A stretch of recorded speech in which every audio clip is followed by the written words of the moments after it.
আমায় বাংলায় আঘাত করলে, কারণ মানুষকে আঘাত করলে আমি মনে করি আমাকে আঘাত করছে, আমাকে আঘাত করলে আমি সারা ভারতবর্ষ হিলিয়ে দেবো।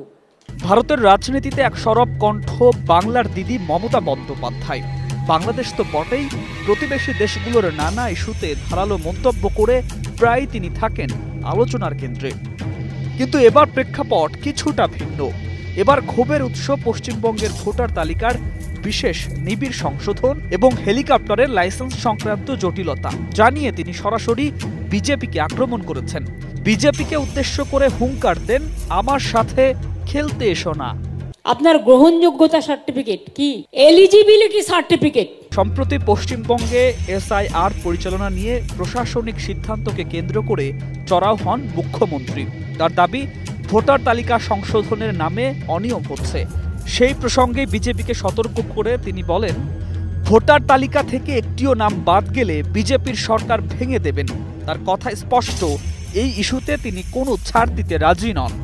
2002 ম্যাপিং করছেন এসআইআর এ, আর লিখে সার্টিফিকেটটা দিচ্ছেন 2025 সালে।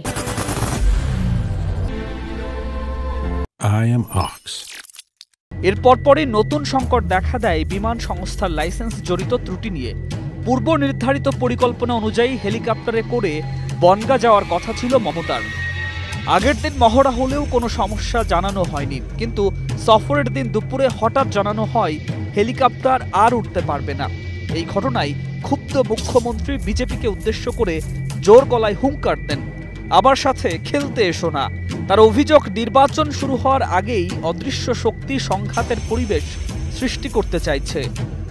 চিরকাল সরকারে কেউ থাকে না, 2029 বড়ই ভয়ঙ্কর। সেদিন শেষ পর্যন্ত সড়ক পথে বনগাঁ পৌঁছান মমতা বন্দ্যোপাধ্যায়। সভায় দেরি হওয়ার জন্য ক্ষমা চেয়ে তিনি বিদ্রূপ করে বলেন, ঘটনার পেছনে আছে মজার গল্প। বহুদিন তিনি হেলিকপ্টার ব্যবহার করেন না, কিন্তু ব্যস্ত কর্মসূচির কারণে সেদিন প্রয়োজন পড়েছিল। ঠিক তখনই লাইসেন্স সমস্যার কথা বলে হেলিকপ্টার বন্ধ করে দেয়া হলো। মমতার মন্তব্য, নির্বাচন তো শুরুই হয়নি, তার আগেই বাধা দেয়া শুরু হয়ে গেল। ইলেকশন আসলে তখন মনে হয় মহিলাদের অ্যাকাউন্টে 10,000 টাকা করে ঢুকিয়ে দিই, তাও সবার নয়, যার বাড়িতে স্কুটার আছে সে পাবে না। বিজেপিকে উদ্দেশ্য করে তিনি আরো জানান, ছাত্র আন্দোলনের মাটি থেকে উঠে আসা রাজনৈতিক কর্মী তিনি। লড়াই তার স্বভাব, যা ধরেন শেষ না করা পর্যন্ত ছেড়ে দেন না। তাই তার হেলিকপ্টার থামিয়ে তাকে থামানো যাবে না। মমতার ভাষায়, এই ধরনের বাধা তাকে দুর্বল করে না, বরং আরো দৃঢ় করে। Desk report, 21 television.